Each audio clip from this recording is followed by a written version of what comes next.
Kabupaten Agam adalah salah satu daerah penghasil tebu yang terkenal.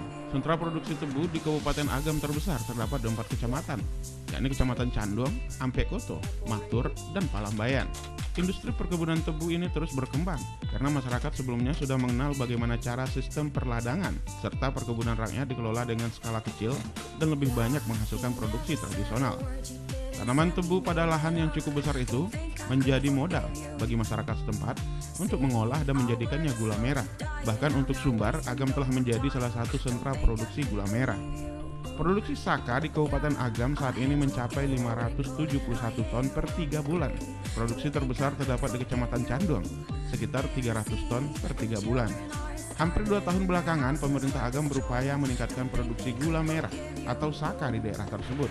Berbagai langkah dilakukan, diantaranya memperluas lahan tebu dan menanam bibit unggul.